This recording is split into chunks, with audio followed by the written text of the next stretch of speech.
Kagustuhan po ng Diyos na tayo ay makapagpahinga. But the question is, why are we so tired? Why are we exhausted? Ano ang dahilan ng ating kapaguran? Bakit ka napapagod? I think there are two reasons why we are tired and exhausted. Meron lang dalawang dahilan bakit tayo ay napapagod sa buhay.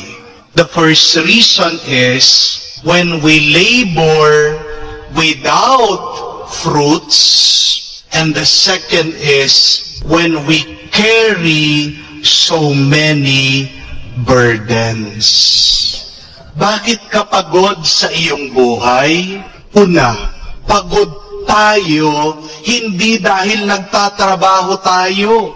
Pagod tayo dahil trabaho ka ng trabaho, walang bunga yung kapaguran mo. Ang nakakapagod sa isang teacher ay hindi yung pagtuturo. Ang nakakapagod sa isang teacher, turo na siya ng turo, hindi naman natututo ang mga estudyante. Ayaw nilang matuto. Magdadrop pa sila, hindi pa sila papasok sa klase, magpre-prepare ang teacher, papasok siya, hindi nag-aaral ang estudyante. Yun yung nakakapagod. Ang nakakapagod para sa isang OFW ay yung malayo na nga siya sa kanyang pamilya, nagsasakripisyo siya, nagtitiis na hindi kumain, nagtitipid habang nasa ibang bansa, ay yung mga pinapadala pala niyang pera dito, winawaldas, sinasayang, wala palang naiipon, nag-invest nga, niloko pa. Yun yung nakakapagod.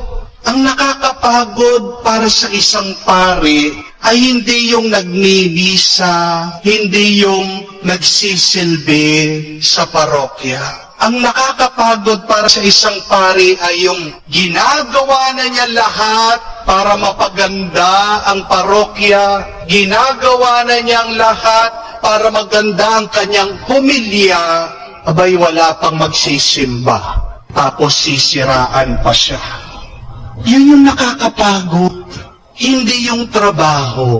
Pero yung trabaho ka ng trabaho, pero wala palang resulta, wala palang magandang bunga.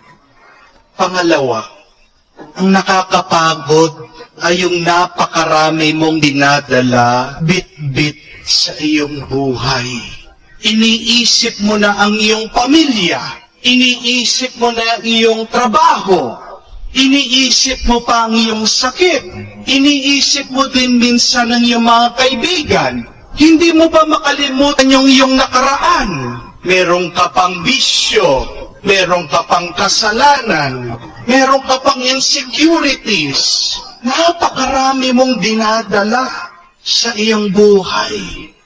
Ang nakakapagod ay hindi yung merong kang bit-bit o dinadala.